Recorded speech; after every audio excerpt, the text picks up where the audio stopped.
ਸਤਿ ਸ੍ਰੀ ਅਕਾਲ। ਮੈਂ ਹਾਂ ਤੇਜਿੰਦਰ ਫਤਿਹਪੁਰ ਤੇ ਹਰ ਰੋਜ਼ ਦੀ ਤਰ੍ਹਾਂ ਮੇਰੇ ਨਾਲ ਸਟੂਡੀਓ 'ਚ ਮੌਜੂਦ ਨੇ ਪ੍ਰੋਫੈਸਰ ਮਨਜੀਤ ਸਿੰਘ। ਪ੍ਰੋਫੈਸਰ ਸਾਹਿਬ ਤੁਹਾਡਾ ਬਹੁਤ-ਬਹੁਤ ਸਵਾਗਤ ਹੈ। ਧੰਨਵਾਦ ਤੇਜਿੰਦਰ ਜੀ। ਪ੍ਰੋਫੈਸਰ ਸਾਹਿਬ ਪਿਛਲੇ ਲੰਮੇ ਸਮੇਂ ਤੋਂ ਚਰਚਾ ਬਣੀ ਹੋਈ ਸੀ, ਖਾਸ ਕਰਕੇ ਸਿੱਖ ਹਲਕਿਆਂ ਦੇ ਵਿੱਚ, ਕਿ ਸ਼੍ਰੀ ਅਕਾਲ ਤਖਤ ਸਾਹਿਬ ਦਾ ਜਥੇਦਾਰ ਹੈ ਜਿਹੜਾ ਉਹਦੇ ਤੋਂ ਖੁਸ਼ ਨਹੀਂ ਹਨ। ਕੌਣ ਨਹੀਂ ਖੁਸ਼? ਉਹ ਕਹਿੰਦੇ ਵੀ ਬਾਦਲ ਪਰਿਵਾਰ ਨਹੀਂ ਖੁਸ਼ ਜਾਂ ਸ਼੍ਰੋਮਣੀ ਗੁਰਦੁਆਰਾ ਪ੍ਰਬੰਧਕ ਕਮੇਟੀ ਨਹੀਂ ਖੁਸ਼, ਕਿਉਂਕਿ ਦੇਖੋ ਅੰਤਰਿੰਗ ਕਮੇਟੀ ਨੇ ਚੁਣਨਾ ਹੁੰਦਾ ਜਿਹੜਾ ਸ਼੍ਰੀ ਅਕਾਲ ਤਖਤ ਸਾਹਿਬ ਦੇ ਜਥੇਦਾਰ ਨੂੰ, ਉਹਨਾਂ ਕਾਰਜਕਾਰੀ ਕਮੇਟੀ ਦੇ ਮੈਂਬਰਾਂ ਨੇ। ਸੋ ਜਿਹੜੀ ਅੰਤਰਿੰਗ ਕਮੇਟੀ ਦੀ ਮੀਟਿੰਗ ਸੀਗੀ ਉਹ ਅੱਜ ਹੋ ਗਈ ਹੈ ਤੇ ਸ਼੍ਰੀ ਅਕਾਲ ਤਖਤ ਸਾਹਿਬ ਦਾ ਜਥੇਦਾਰ ਬਦਲ ਦਿੱਤੇ ਗਏ ਨੇ। ਹਾਲਾਂਕਿ ਉਹ ਵਿਦੇਸ਼ੀ ਦੌਰੇ 'ਤੇ ਗਏ ਸਨ ਆਸਟ੍ਰੇਲੀਆ ਦੇ ਵਿੱਚ। ਉਸ ਤੋਂ ਬਾਅਦ ਮੇਰਾ ਖਿਆਲ ਹੈ ਕਿ ਅਜੇ ਉਹ ਸਿੰਗਾਪੁਰ ਨੇ, ਅਜੇ ਭਾਰਤ ਵੀ ਪੁੱਜੇ ਨਹੀਂ ਤੇ ਉਹ ਸਾਬਕਾ ਜਥੇਦਾਰ ਬਣਾ ਦਿੱਤੇ ਗਏ ਨੇ। ਵੈਸੇ ਮੌਜੂਦਾ ਜਥੇਦਾਰ ਰਹਿਣਗੇ, ਉਹ ਤਖਤ ਸ਼੍ਰੀ ਜਿਹੜਾ ਤਲਵੰਡੀ ਸਾਬੋ, ਜਿਹੜਾ ਤਖਤ ਸ਼੍ਰੀ ਦਮਦਮਾ ਸਾਹਿਬ ਦੇ ਜਥੇਦਾਰ ਉਹ ਬਣੇ ਰਹਿਣਗੇ। ਸੋ ਉਹਨਾਂ ਨੂੰ ਹਟਾ ਦਿੱਤਾ ਗਿਆ। ਅਕਸਰ ਉਹਨਾਂ ਨੇ 2-4 ਵਾਰੀ ਆਪਣੇ ਭਾਸ਼ਣਾਂ ਦੇ ਦੌਰਾਨ ਵੀ ਕਿਹਾ ਸੀ ਕਿ ਸ਼੍ਰੀ ਅਕਾਲ ਤਖਤ ਸਾਹਿਬ ਦੇ ਜਥੇਦਾਰ ਨੂੰ ਲਾਉਣ ਵਾਸਤੇ ਤੇ ਲਾਉਣ ਵਾਸਤੇ, ਲਗਾਉਣ ਲਈ ਵੀ ਤੇ ਲਾਉਣ ਲਈ ਵੀ ਕੋਈ ਵਿਧੀ ਵਿਧਾਨ ਹੋਣਾ ਚਾਹੀਦਾ ਕਿ ਤਾਂ ਕਿ ਉਹ ਖੁੱਲ੍ਹ ਕੇ ਬੋਲ ਸਕਣ ਤੇ ਆਪਣਾ ਜਿਹੜਾ ਧਰਮ ਪ੍ਰਚਾਰ ਦਾ ਕੰਮ ਹੈ ਉਹ ਵੀ ਕਰ ਸਕਣ। ਪਰ ਹੁਣ ਜਿਹੜੀ, ਕਿਉਂਕਿ ਪਿਛਲੇ ਕੁਝ ਸਮੇਂ ਤੋਂ ਇਹ ਵੀ ਦੋਸ਼ ਲੱਗੇ ਸਨ ਕਿ ਜਥੇਦਾਰ ਸਾਹਿਬ ਨੇ ਜਿਹੜੇ, ਸ਼ਾਇਦ ਬਾਦਲ ਪਰਿਵਾਰ ਹੈ ਜਿਹੜਾ, ਜਾਂ ਇਹ ਕਹਿ ਲਈਏ ਕਿ ਜਿਹੜੇ ਸ਼੍ਰੋਮਣੀ ਅਕਾਲੀ ਦਲ ਦੇ ਜਿਹੜੇ SGPC ਮੈਂਬਰ ਨੇ ਤੇ ਉਹੀ ਕਮੇਟੀ ਦੇ ਮੈਂਬਰ ਨੇ ਵੀ, ਉਹ ਨਾਰਾਜ਼ ਚੱਲੇ ਆ ਰਹੇ ਹੈ ਕਿ ਜਥੇਦਾਰ ਸਾਹਿਬ ਕੋਲੋਂ ਕਿ ਸਾਡੇ ਮੁਤਾਬਕ ਨਹੀਂ ਚੱਲਦੇ ਜਾਂ ਕੋਈ ਬਿਆਨ ਨਹੀਂ ਦਿੰਦੇ, ਸਟੇਟਮੈਂਟਾਂ ਨਹੀਂ ਦਿੰਦੇ। ਸੋ ਇਸ ਕਰਕੇ ਚਰਚਾ ਦੇ ਲੰਮੇ ਸਮੇਂ 'ਚੋਂ ਸੀ, ਪਰ ਅੱਜ ਸਾਰੀਆਂ ਚਰਚਾਵਾਂ ਨੂੰ ਵਿਰਾਮ ਲੱਗ ਗਿਆ ਕਿਉਂਕਿ ਹੁਣ ਉਹਨਾਂ ਨੂੰ ਬਦਲ ਦਿੱਤਾ ਗਿਆ। ਉਹ ਸਾਬਕਾ ਜਥੇਦਾਰ ਹੋ ਗਏ ਨੇ ਸ਼੍ਰੀ ਅਕਾਲ ਤਖਤ ਸਾਹਿਬ ਦੇ। ਤੇ ਉਸ ਤੋਂ ਬਾਅਦ ਹੁਣ ਨਵੇਂ ਪ੍ਰਧਾਨ ਨੇ ਜਿਹੜੇ ਗਿਆਨੀ ਰਘਬੀਰ ਸਿੰਘ, ਉਹਨਾਂ ਨੂੰ ਅੱਜ ਚੁਣ ਲਿਆ ਗਿਆ। ਤੇ ਇਹਦੇ ਨਾਲ ਹੀ ਤਖਤ ਸ੍ਰੀ ਦਮਦਮਾ ਸਾਹਿਬ ਦੇ ਜਿਵੇਂ ਆਪਾਂ ਕਿਹਾ ਕਿ ਉੱਥੋਂ ਦੇ ਜਥੇਦਾਰ ਬਣੇ ਰਹਿਣਗੇ ਗਿਆਨੀ ਹਰਪ੍ਰੀਤ ਸਿੰਘ। ਤੇ ਜਥੇਦਾਰ ਰਘਬੀਰ ਸਿੰਘ ਤਖਤ ਕੇਸਗੜ੍ਹ ਸਾਹਿਬ ਦੇ ਜਥੇਦਾਰ ਸਨ ਤੇ ਉਹਨਾਂ ਦੇ ਨਾਂ ਤੇ ਹੁਣ ਸੁਲਤਾਨ ਸਿੰਘ ਕੇਸਗੜ੍ਹ ਸਾਹਿਬ ਦੇ ਨਵੇਂ ਜਥੇਦਾਰ ਹੋਣਗੇ। ਤੇ ਸ਼੍ਰੀ ਦਰਬਾਰ ਸਾਹਿਬ ਦੇ ਵਧੀਕ ਗ੍ਰੰਥੀ ਵੀ ਜਥੇਦਾਰ ਰਘਬੀਰ ਸਿੰਘ ਹੋਣਗੇ। ਸੋ ਇਹ ਵੀ ਉਹਨਾਂ ਨੂੰ ਨਾਲ ਹੀ ਅਹੁਦਾ ਦਿੱਤਾ ਗਿਆ। ਸੋ ਮਸਲਾ ਇਹ ਹੈ ਕਿ ਅਕਾਲ ਤਖਤ ਸਾਹਿਬ ਦੇ ਜਥੇਦਾਰ ਨੂੰ ਬਦਲਣ ਦੇ ਕਾਰਨ ਕੀ ਰਹੇ, ਕਿਉਂ ਬਦਲਿਆ ਗਿਆ? ਕਿ ਸੱਚੀ ਸ਼੍ਰੋਮਣੀ ਅਕਾਲੀ ਦਲ ਦੇ ਜਿਹੜੇ SGPC ਮੈਂਬਰ ਸਨ ਉਹ ਨਾਰਾਜ਼ ਚੱਲ ਰਹੇ ਸਨ, ਜਾਂ ਸਿੱਧਾ ਕਹਿ ਲਈਏ ਕਿ ਬਾਦਲ ਪਰਿਵਾਰ ਨਾਰਾਜ਼ ਚੱਲ ਰਿਹਾ ਸੀ? ਕਿਉਂਕਿ ਅਕਸਰ ਦੋਸ਼ ਇਹੋ ਹੀ ਲੱਗਦੇ ਨੇ ਕਿ ਬਾਦਲਾਂ ਕੋਲੋਂ ਲਿਫਾਫਾ ਆਉਂਦਾ ਜੀ, ਉਹਦੇ 'ਚੋਂ ਚਿੱਠੀ ਨਿਕਲਦੀ ਹੈ ਤੇ SGPC ਦਾ ਪ੍ਰਧਾਨ ਲੱਗਦਾ ਹੈ। ਬੀਬੀ ਜਗੀਰ ਕੌਰ ਹੋਰੀ ਵੀ, ਹਾਲਾਂਕਿ ਬਾਦਲਾਂ ਨੇ ਹੀ ਉਹਨਾਂ ਨੂੰ 2 ਵਾਰ ਪ੍ਰਧਾਨ ਬਣਾਇਆ, ਤੇ ਉਹ ਵੀ ਇਹੋ ਗੱਲ ਕਹਿੰਦੇ ਸੀ ਲਿਫਾਫੇ 'ਚੋਂ ਪ੍ਰਧਾਨ ਆਉਂਦਾ। ਤੇ ਬੀਬਾ ਜੀ ਵੀ ਮੇਰੇ ਖਿਆਲ ਲਿਫਾਫੇ 'ਚੋਂ ਹੀ, ਉਸ ਕਲਚਰ 'ਚੋਂ ਹੀ ਆਏ। ਉਹ ਤਾਂ ਕਹਿੰਦੇ ਆ ਕਿ ਮੈਂ ਵੀ ਲਿਫਾਫੇ 'ਚੋਂ ਹੀ ਨਿਕਲ। ਹਾਂ। ਸੋ ਇਸ ਕਰਕੇ ਤੁਹਾਨੂੰ ਕੀ ਲੱਗਦਾ ਹੈ ਕਿ ਇਸ ਤਰ੍ਹਾਂ ਕਰਨਾ ਠੀਕ ਹੈ, ਜਾਇਜ਼ ਹੈ? ਦੇਖੋ, ਜਾਇਜ਼ ਠੀਕ ਜਾਂ ਇਹ ਤਾਂ ਇੱਕ ਸੁਧਾਰਾਂ ਦੀ ਗੱਲ ਹੈਗੀ ਹੈ। ਇਹ ਗੱਲ ਠੀਕ ਹੈ ਕਿ ਏਡੇ ਵੱਡੇ ਅਹੁਦੇ 'ਤੇ ਕੋਈ ਬੈਠਣਾ ਜਿਹੜਾ ਇਨਸਾਨ, ਉਹਨੂੰ ਇਹ ਤਾਂ ਪਤਾ ਹੋਵੇ ਕਿ ਮੇਰੇ ਸੇਫਗਾਰਡਸ ਕੀ ਹੈ, ਕਿ ਮੈਨੂੰ ਕੋਈ ਰਾਤੋਂ ਰਾਤ ਤਾਂ ਨਹੀਂ ਹਟਾ ਸਕਦਾ। ਇਸ ਕਿਸਮ ਦਾ ਚਾਹੀਦਾ ਤਾਂ ਹੈਗਾ ਆ। ਉਹ ਕਿਉਂ ਨਹੀਂ ਬਣ ਰਹੇ, ਕਿੱਦਾਂ ਨਹੀਂ ਬਣ ਰਹੇ, ਉਹ ਵੀ ਆਪਾਂ ਜਾਣਦੇ ਹੀ ਹਾਂ, ਕਿਉਂਕਿ ਰਾਜਨੀਤੀ ਤਾਂ ਸਭ ਜਗ੍ਹਾ ਘੁਸਦੀ ਹੈ। ਜਦੋਂ ਹੀ ਚੋਣਾਂ ਐਲਾਨ ਹੁੰਦੀਆਂ, ਐਕਟ ਹੈਗਾ SGPC ਦਾ, ਉਹਦੇ ਤਹਿਤ ਚੋਣਾਂ ਐਲਾਨ ਹੁੰਦੀਆਂ, ਤਾਂ ਉਹਨਾਂ ਚੋਣਾਂ ਦੇ ਵਿੱਚ ਪਾਰਟੀਆਂ ਆਪੋ ਆਪਣੇ ਬੰਦੇ ਅੰਦਰ ਭੇਜਦੀਆਂ। ਕੋਈ ਕਾਂਗਰਸ ਭੇਜਦੀ ਆ, ਕੁਝ ਹੋਰ ਆਜ਼ਾਦ ਬੰਦੇ ਵੀ ਜਿਹੜੇ ਸਿੱਖ ਛੋਟੇ ਗਰੁੱਪਾਂ ਦੇ ਹੈਗੇ ਜਾਂ ਜਿਹੜੇ ਵੀ ਕਾਰਕੁਨ ਹੈ, ਉਹ ਆਪਣੇ ਬੰਦੇ ਵੀ ਭੇਜਦੇ ਆ। ਅਤੇ ਵੱਡੀ ਗਿਣਤੀ ਦੇ ਵਿੱਚ ਹਮੇਸ਼ਾ ਦੇਖਣ ਨੂੰ ਮਿਲਿਆ ਕਿ ਸ਼੍ਰੋਮਣੀ ਅਕਾਲੀ ਦਲ ਦੇ ਬੰਦੇ ਅੰਦਰ SGPC 'ਚ ਚਲੇ ਜਾਂਦੇ ਆ, ਅਤੇ ਫਿਰ ਉਹ SGPC ਤੇ ਤਾਲਮੇਲ ਜਿਹੜਾ ਬਣ ਜਾਂਦਾ ਸ਼੍ਰੋਮਣੀ ਅਕਾਲੀ ਦਲ ਦਾ। ਇਸ ਕਰਕੇ ਜਿਸ ਤਰ੍ਹਾਂ ਚਾਹੁੰਦੇ ਹੈਗੇ ਆ ਸ਼੍ਰੋਮਣੀ ਅਕਾਲੀ ਦਲ, ਉਸੇ ਤਰੀਕੇ ਨਾਲ ਉਹਨੂੰ ਲਿਫਾਫਾ ਕਹਿ ਲਓ ਜਾਂ ਕਿੱਦਾਂ ਕਹਿ ਦਿਓ, ਕਿਉਂਕਿ ਉਹਨਾਂ ਦੇ ਹੀ ਬੰਦੇ ਪਾਰਟੀ ਟਿਕਟਾਂ 'ਤੇ ਕਹਿ ਲਓ ਜਾਂ ਪਾਰਟੀ ਦੇ ਖੜੇ ਕੀਤੇ ਬੰਦੇ ਉਹਦੇ ਵਿੱਚ ਭਾਰੂ ਹੁੰਦੇ ਆ, ਮੈਜੋਰਿਟੀ ਹੁੰਦੀ ਆ। ਇਹ ਬੜੀ ਕੋਸ਼ਿਸ਼ ਹੁੰਦੀ ਹੈ ਕਿ ਹੋਰ ਜਿਹੜੀਆਂ ਅਲੱਗ-ਅਲੱਗ ਬੰਦੇ, ਕੁਝ ਅਕਾਲੀ ਦਲ ਦੇ ਵੀ ਬਾਹਰ ਆਉਂਦੇ ਆ, ਆਪਣੇ ਗਰੁੱਪ ਵੀ ਬਣਾ ਲੈਂਦੇ ਆ। ਹੁਣ ਜਿਸ ਤਰ੍ਹਾਂ ਫਾਰ ਇੰਸਟੈਂਸ ਬੀਬੀ ਜਗੀਰ ਕੌਰ, ਉਹਨਾਂ ਨੇ ਵੀ ਪੂਰਾ ਪਲੇਟਫਾਰਮ ਬਣਾਇਆ ਕਿ ਜੇ SGPC ਦੀ ਚੋਣ ਹੋਈ ਤੇ ਅਸੀਂ ਡਟ ਜਾਵਾਂਗੇ, ਆ ਜਾਓ ਤੁਸੀਂ ਮੇਰੇ ਨਾਲ। ਉਹ ਗੁਹਾਰ ਵੀ ਲਾ ਰਹੇ ਆ ਤਾਂ ਕਿ ਅਸੀਂ ਐਸਜੀਪੀਸੀ ਨੂੰ ਮੁਕਤ ਕਰਾ ਲਈਏ ਇਸ ਸ਼ੈਡੋ ਤੋਂ, ਜਾਂ ਬਾਦਲ ਪਰਿਵਾਰ ਕਹੋ ਜਾਂ ਸ਼੍ਰੋਮਣੀ ਅਕਾਲੀ ਦਲ ਕਹੋ। ਉਹ ਕਿੰਨਾ ਹੁੰਦਾ ਕਿੰਨਾ ਨਹੀਂ ਉਹ ਤੇ ਵੇਖਣ ਨੂੰ ਹੈ, ਜਦੋਂ ਚੋਣਾਂ ਹੋਣਗੀਆਂ ਉਦੋਂ ਦੇਖਣ ਨੂੰ ਮਿਲੂ। ਪਰ ਇਹ ਇੱਕ ਢਾਂਚਾ ਜਿਹੜਾ ਇੱਕ ਰਾਜਨੀਤੀ ਦੇ ਨਾਲ ਐਸਜੀਪੀਸੀ ਦਾ ਤਾਲਮੇਲ ਜੋੜ ਕੇ ਹੋਣਾ, ਜਾਂ ਰਾਜਨੀਤੀ ਦਾ ਉਹਦੇ ਤੇ ਬਹੁਤ ਗਹਿਰਾ ਪ੍ਰਭਾਵ ਹੋਣਾ, ਉਹ ਇਹ ਤੇ ਗੱਲ ਮੰਨਣ ਵਾਲੀ ਹੈ ਕਿ ਫਿਰ ਉਥੋਂ ਜਿੱਥੋਂ ਤੱਕ ਰਾਜਨੀਤੀ ਚਲਾਉਂਦੀ ਆ ਤੇ ਉਹ ਤੇ ਆਪਣੇ ਹਿੱਤ 'ਚ ਚਲਾਉਂਦੀ ਆ, ਉਦੋਂ ਉਸੇ ਪ੍ਰਪੋਰਸ਼ਨ 'ਚ ਉਨਾ ਹੀ ਕੀ ਹੈ, ਆਪਾਂ ਇਹ ਵੀ ਸਮਝ ਲਓ ਕਿ ਉੱਥੇ ਸਿੱਖ ਮਸਲੇ ਵੀ ਕਈ ਵਾਰੀ, ਜਾਂ ਸਿੱਖ ਸੋਚ ਸਿੱਖੀ ਦਾ ਜੋ ਉਹਨਾਂ ਨੇ ਪ੍ਰਚਾਰ ਕਰਨਾ, ਉਹ ਕੰਪਰੋਮਾਈਜ਼ ਹੁੰਦੀ ਹੈ। ਬਿਲਕੁਲ ਤੁਹਾਡੇ ਧਿਆਨ 'ਚ ਹੋਣਾ ਕਿ ਪਿਛਲੇ ਦਿਨੀ ਆਮ ਆਦਮੀ ਪਾਰਟੀ ਦੇ ਵੱਡੇ ਲੀਡਰ ਤੇ ਪੰਜਾਬ ਤੋਂ ਰਾਜ ਸਭਾ ਮੈਂਬਰ ਰਾਘਵ ਚੱਡਾ, ਉਹਨਾਂ ਦੀ ਮੰਗਣੀ ਸੀ, ਬਾਲੀਵੁੱਡ ਦੀ ਹੀਰੋਇਨ ਬੀਬੀ ਉਹਨਾਂ ਦੇ ਨਾਲ ਉਹਨਾਂ ਦੀ ਮੰਗਣੀ ਸੀ, ਤੇ ਉਸ ਸਮਾਗਮ ਦੇ ਵਿੱਚ ਗਿਆਨੀ ਹਰਪ੍ਰੀਤ ਸਿੰਘ ਹੋਰਾਂ ਨੇ ਸ਼ਮੂਲੀਅਤ ਕੀਤੀ, ਉਹਨਾਂ ਨੂੰ ਸੱਦਾ ਪੱਤਰ ਆਇਆ ਸੀ। ਉਸ ਤੋਂ ਬਾਅਦ ਉਹਨਾਂ ਤੇ ਸ਼ਬਦੀ ਵਾਰ ਹੁੰਦੇ ਰਹੇ ਕਿ ਇਹਨਾਂ ਨੇ ਆਪਣੀ ਅਹੁਦੇ ਦੀ ਮਰਿਆਦਾ ਨਹੀਂ ਰੱਖੀ। ਸਿੱਧੇ ਤੌਰ ਤੇ ਜਿਹੜਾ ਫਰੰਟ ਖੋਲ੍ਹਿਆ ਸੀ ਉਹ ਅਕਾਲੀ ਆਗੂ ਵਿਰਸਾ ਸਿੰਘ ਵਲਟੋਹਾ ਹੋਰਾਂ ਨੇ ਖੋਲ੍ਹਿਆ ਸੀ ਜਥੇਦਾਰ ਸਾਹਿਬ ਦੇ ਖਿਲਾਫ। ਉਦੋਂ ਵੀ ਇਹ ਚਰਚਾ ਸੀ ਵੀ ਜਥੇਦਾਰ ਸਾਹਿਬ ਨੂੰ ਇਸੇ ਗੱਲੋਂ ਨਾਰਾਜ਼ ਹੋ ਕੇ ਅਹੁਦੇ ਤੋਂ ਲਾਹਿਆ ਜਾ ਸਕਦਾ ਹੈ, ਜਥੇਦਾਰ ਨੂੰ ਬਦਲਿਆ ਜਾ ਸਕਦਾ ਹੈ। ਤਾਂ ਫਿਰ ਉਹਨਾਂ 'ਚੋਂ ਅੰਦਰੋਂ ਗੱਲ ਆਈ ਸੀ, ਕਿਸੇ ਸਿਆਣੇ ਬੰਦੇ ਨੇ ਉਹਨਾਂ ਨੂੰ ਸਲਾਹ ਦਿੱਤੀ ਕਿ ਇਹਦੇ ਨਾਲ ਬਦਨਾਮੀ ਬੜੀ ਹੋਣੀ ਹੈ ਤੇ ਚਰਚਾ ਇਹ ਛਿੜ ਜਾਣੀ ਹੈ ਕਿ ਜੇ ਉਹ ਕਿਸੇ ਨੇ ਵੀ ਉਹਨਾਂ ਨੂੰ ਇਨਵਾਈਟ ਕੀਤਾ ਤੇ ਉਹ ਚਲੇ ਗਏ, ਕਿਸੇ ਦੀ ਨਿੱਜੀ ਲਾਈਫ ਵੀ ਹੈ, ਤੇ ਜੇ ਉਹ ਚਲੇ ਵੀ ਗਏ ਤੇ ਉੱਥੇ ਤਾਂ ਉਸ ਗੱਲ ਕਰਕੇ ਹੈ ਜਿਹੜਾ ਉਹ ਜਥੇਦਾਰ ਨੂੰ ਲਾਹ ਦਿੱਤਾ ਗਿਆ ਤੇ ਉਹਦਾ ਜਿਹੜਾ ਡੈਂਟ ਵੱਜਣਾ, ਵਾਹਵਾ ਨੁਕਸਾਨ ਹੋਣਾ ਸਿਆਸੀ ਤੌਰ ਤੇ ਵੀ। ਇਸ ਕਰਕੇ ਉਹ ਦੰਦਾਂ ਥੱਲੇ ਜੀਭ ਲਈ ਰੱਖੀ ਉਹਨਾਂ ਨੇ, ਤੇ ਹੁਣ ਕਹਿੰਦੇ ਵੀ ਇੱਕ ਕਾਰਨ ਜਥੇਦਾਰ ਸਾਹਿਬ ਨੂੰ ਹਟਾਉਣ ਦਾ ਉਹ ਵੀ ਹੈ। ਹਾਂ, ਇੱਕ ਕਾਰਨ ਹੈ, ਇੱਕ ਹੋਰ ਵੀ ਹੈ। ਇੱਕ ਇਹ ਕਾਰਨ ਮੰਨਿਆ ਜਾ ਰਿਹਾ, ਕਾਫੀ ਚਰਚਾ ਦੇ ਵਿੱਚ ਹੈ। ਵੈਸੇ ਮੈਂ ਉਦੋਂ ਵੀ ਆਪਣਾ ਇਹਦੇ ਤੇ ਵਿਊ ਦਿੱਤਾ ਸੀਗਾ, ਤਾਂ ਤੁਸੀਂ ਵੀ ਆਫ ਦਾ ਕੱਫ ਇਮੀਡੀਏਟਲੀ ਦੇਖੋ ਕਿ ਜਿੱਥੇ ਏਡੇ ਵੱਡੇ ਧਾਰਮਿਕ ਰੁਤਬੇ ਦੀ ਮੈਂ ਗੱਲ ਕਰਦਾ, ਉਹ ਤੇ ਇੱਕ ਸਮਾਜਿਕ ਫੰਕਸ਼ਨ ਹੈਗਾ। ਉੱਥੇ ਕੋਈ ਧਰਮ ਸੰਸਦ ਤੇ ਸੀਗੀ ਨਹੀਂ ਜਿੱਥੇ ਗਿਆਨੀ ਹਰਪ੍ਰੀਤ ਸਿੰਘ ਉਹਨਾਂ ਨੂੰ ਵੀ ਬੁਲਾਇਆ ਤੇ ਬਾਕੀ ਧਰਮਾਂ ਦੇ ਵੀ ਲੋਕ ਆਏ ਸੀ। ਉੱਥੇ ਤੇ ਉਹ ਕਦੇ ਵੀ ਬਿਨਾਂ ਪੁੱਛਿਆ ਜਾ ਸਕਦੇ ਆ, ਆਪਣੇ ਬਿਨਾਂ ਕੋਈ ਇਜਾਜ਼ਤ ਲੈਣ ਦੀ ਲੋੜ ਨਹੀਂ, ਕਿਉਂਕਿ ਧਾਰਮਿਕ ਚਰਚਾ। ਜਦ ਕੋਈ ਸਮਾਜਿਕ ਫੰਕਸ਼ਨ ਹੈ ਤੇ ਫੰਕਸ਼ਨ ਵੀ ਕੋਈ ਵਿਆਹ ਦਾ ਫੰਕਸ਼ਨ ਨਹੀਂ, ਇੱਕ ਸਧਾਰਨ ਜਿਹੜਾ ਫੈਮਿਲੀ ਫੰਕਸ਼ਨ ਹੁੰਦਾ, ਤੇ ਏਡਾ ਵੱਡਾ ਆਦਮੀ, ਇਸ ਰੁਤਬੇ ਵਾਲਾ ਆਦਮੀ ਉੱਥੇ ਆਸ਼ੀਰਵਾਦ ਦਿੰਦਾ ਦਿਖੇ, ਭਾਈ ਗੱਲ ਤੇ ਲੋਕਾਂ ਨੇ ਕਰਨੀ ਸੀ, ਪੁੱਛਣੀ ਸੀ। ਉਹ ਵੀ ਤੁਸੀਂ ਸ਼ਰੀਕਾਂ ਦੇ ਚਲੇ ਜਾਓ, ਕਿਉਂਕਿ ਜਦੋਂ ਐਸਜੀਪੀਸੀ ਤੇ ਅਸੀਂ ਕਹਿ ਹੀ ਰਹੇ ਹਾਂ ਕਿ ਪਾਰਟੀਆਂ ਦਾ ਇੰਨਾ ਜ਼ਿਆਦਾ ਅਸਰ ਹੈ, ਤੇ ਤੁਸੀਂ ਸ਼ਰੀਕਾਂ ਦੇ ਜੇ ਜਾਓਗੇ ਤਾਂ ਉਸ ਦਾ ਉਹਨਾਂ ਨੇ ਇਹ ਬੁਰਾ ਤੇ ਮਨਾਇਆ, ਹਾਲਾਂਕਿ ਕੁਝ ਕਰ ਨਹੀਂ ਸੀ ਸਕਦੇ। ਚਾਹੀਦਾ ਇਹ ਗਿਆਨੀ ਹਰਪ੍ਰੀਤ ਸਿੰਘ ਉਹਨਾਂ ਨੂੰ ਆਪਣੇ ਅਹੁਦੇ ਦੇ ਮੱਦੇ ਨਜ਼ਰ ਨਾ ਉਹਨਾਂ ਨੂੰ ਅਨਾਉਂਸ ਕਰਕੇ ਜਾਣਾ ਚਾਹੀਦਾ ਸੀ। ਮੈਂ ਅੱਗੇ ਵੀ ਇਹੋ ਹੀ ਬਾਰ-ਬਾਰ ਗੱਲ ਕਹੀ ਨਾ ਕਿ ਦੇਖੋ, ਮੇਰੀ ਇਹ ਵਿਜ਼ਿਟ ਨਿੱਜੀ ਹੈ, ਮੈਂ ਐਜ਼ ਅਕਾਲ ਤਖਤ ਦੇ ਜਥੇਦਾਰ ਨਹੀਂ ਜਾ ਰਿਹਾ। ਬੰਦੇ ਦੀ ਕੋਈ ਨਿੱਜੀ ਜੀਵਨ ਵੀ ਤੇ ਹੈ ਨਾ, ਕਿ ਹਰ ਇੱਕ ਜਗ੍ਹਾ ਇਹ ਤੇ ਨਹੀਂ ਨਾ ਕਿ ਤੁਸੀਂ ਉੱਥੇ ਨਾਲ ਉਸ ਰੁਤਬੇ ਨੂੰ ਵੀ ਲੈ ਕੇ ਜਾਂਦੇ। ਹਾਲਾਂਕਿ ਲੋਕ ਤੇ ਇਹੀ ਕਹਿਣਗੇ, ਜਾਂ ਮੀਡੀਆ ਵੀ ਇਹੋ ਹੀ ਕਹੂ, ਦੇਖੋ ਜੀ ਅਕਾਲ ਤਖਤ ਦੇ ਜਥੇਦਾਰ ਚਲੇ, ਪਰ ਉਹਨਾਂ ਕੋਲ ਇੱਕ ਬਹਾਨਾ ਜਿਹਾ ਬਚ ਜਾਂਦਾ, ਜਿਹੜੀ ਕਿ ਉਹਨਾਂ ਨੂੰ ਮੇਰਾ ਖਿਆਲ ਉੱਥੇ ਜਾਣ ਤੋਂ ਪਹਿਲਾਂ ਇਹ ਗੱਲ ਸੋਚਣੀ ਚਾਹੀਦੀ ਸੀ ਕਿ ਇਹ ਬੈਲੈਂਸ ਕੀ ਹੈ। ਇਹ ਸਾਰਾ ਇੱਕ ਤਾਲਮੇਲ ਇੱਕ ਸ਼੍ਰੋਮਣੀ ਅਕਾਲੀ ਦਲ ਦਾ ਜਾਂ ਦੂਜੀਆਂ ਪਾਰਟੀਆਂ ਦਾ ਵਿਜ਼ਿਵੇ ਜਿਹੜੀ ਐਸਜੀਪੀਸੀ ਹੈ ਉਹਨਾਂ ਦੀ ਜਿਹੜੇ ਸੰਸਥਾ ਹੈ, ਤਾਂ ਉਸ ਨੂੰ ਪਤਾ ਨਹੀਂ ਉਹਨਾਂ ਨੇ ਕਿਉਂ ਜਾਣਬੁੱਝ ਕੇ ਕੀਤਾ, ਜਾਂ ਚੜਾਉਣ ਲਈ ਕੀਤਾ, ਜਾਂ ਅਣਜਾਣੇ 'ਚ ਕੀਤਾ।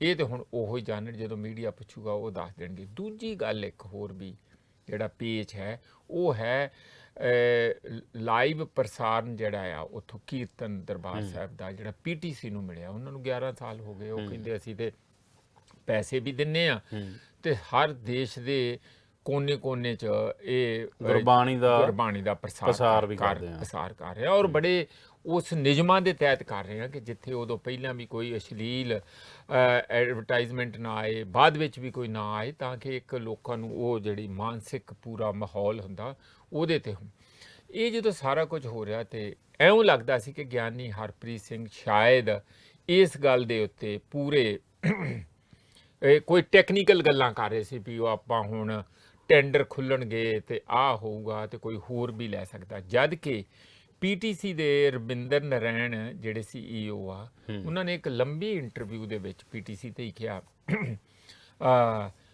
ਹਰਪ੍ਰੀਤ ਉਹਨਾਂ ਦੇ ਨਾਲ, ਉਹਦਾ ਨਾਂ ਹਰਪ੍ਰੀਤ ਹੀ ਉਹਨਾਂ ਦੇ ਐਂਕਰ ਨਾ, ਹਾਂਜੀ। ਹਾਂ, ਉਹਨਾਂ ਦੇ ਨਾਲ ਇਹ ਇੰਟਰਵਿਊ 'ਚ ਕਿਹਾ ਸੀਗਾ ਕਿ ਦੇਖੋ, ਇਹ ਧਰਮ ਦਾ ਮਾਮਲਾ, ਇਹ ਧਰਮ ਨੇ ਫੈਸਲਾ ਕਰਨਾ, ਸੁਪਰੀਮ ਕੋਰਟ ਦੀਆਂ ਜੱਜਮੈਂਟ ਹੈ, ਸਾਡਾ ਸੰਵਿਧਾਨ ਵੀ ਕਹਿੰਦਾ ਕਿ ਇਹਦੇ ਵਿੱਚ ਕਿਸੇ ਦਾ ਕੋਈ ਨਹੀਂ ਹੁੰਦਾ। ਜੋ ਐਸਜੀਪੀਸੀ ਫੈਸਲਾ ਕਰੂਗਾ ਉਹੀ ਫਾਈਨਲ ਫੈਸਲਾ, ਉਹਨਾਂ ਨੂੰ ਕਿਸੇ ਦੀ ਕੋਈ ਇਸ ਗੱਲ 'ਚ ਪਰਵਾਹ ਕਰਨ ਦੀ ਲੋੜ ਨਹੀਂ ਹੈ।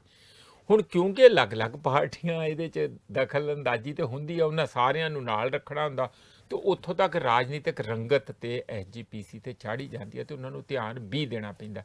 ਇੱਕ ਫੈਕਟਰ ਸ਼ਾਇਦ ਬਦਲਣ ਦਾ ਇਹੋ ਜਿਹਾ ਵੀ ਕੋਈ ਹੋਵੇ, ਤੇ ਦੂਜਾ ਫੈਕਟਰ ਕਿਤੇ ਕਹਿੰਦੇ ਅੰਦਰੋਂ ਅੰਦਰੀ ਇਹ ਵੀ ਗੱਲ ਚੱਲਦੀ ਸੀ ਕਿ ਜਦੋਂ ਬਾਦਲ ਪਰਿਵਾਰ ਜਾਂ ਉਹਨਾਂ ਦੇ ਜਿਹੜੇ ਹੋਰ ਵੱਡੇ ਲੀਡਰ ਜਿਨ੍ਹਾਂ ਨੂੰ ਬਰਗਾੜੀ ਵਾਲੀ ਸਾਰੀ ਚੀਜ਼ ਜਿਹੜੀ ਐਪੀਸੋਡ ਆ ਉਹਦੇ ਇੱਕ ਕਿਸਮ ਦੇ ਦੋਸ਼ੀ ਦੇ ਤੌਰ ਤੇ, ਜਾਂ ਉਹਨਾਂ ਦੇ ਜਿਹੜੀਆਂ ਵੀ ਕਮੀਆਂ ਉੱਥੇ ਉਹ ਜਦੋਂ ਵੇਲੇ ਸਿਰ ਉਹਨੂੰ ਨਹੀਂ ਸੰਭਾਲਿਆ ਤੇ ਸਾਰਾ ਉਹਦਾ ਇਨਸਾਫ ਨਹੀਂ ਦਿਵਾਇਆ ਗਿਆ, ਉਹ ਜਿਹੜੀ ਚਰਚਾ ਹੈਗੀ ਉਹਦੇ ਦੇ ਮੁਤਾਬਕ ਇਹ ਸੀ ਕਿ ਉਹ ਜਦੋਂ ਮਾਫੀ ਮੰਗਣੀ ਚਾਹੁੰਦੇ ਤੇ ਉਹ ਕਹਿੰਦੇ ਸੀ ਕਿ ਤੁਸੀਂ ਨਾਂ ਲੈ ਕੇ ਕਹਿ ਕੇ ਕਿ ਹਾਂ ਅਸੀਂ ਇਸ ਗੱਲ ਦੇ ਦੋਸ਼ੀ ਹਾਂ, ਤੇ ਇਸ ਤੋਂ ਬਾਅਦ ਇਹ ਪ੍ਰਮਾਤਮਾ ਸਾਡੀ ਅਰਦਾਸ ਕੀਤੀ ਜਾਵੇ ਦਰਬਾਰ ਸਾਹਿਬ ਦੇ ਵਿੱਚ ਕਿ ਹਾਂ ਅਸੀਂ ਇਸ ਤੋਂ ਸਾਨੂੰ ਮੁਕਤ ਕੀਤਾ ਜਾਏ।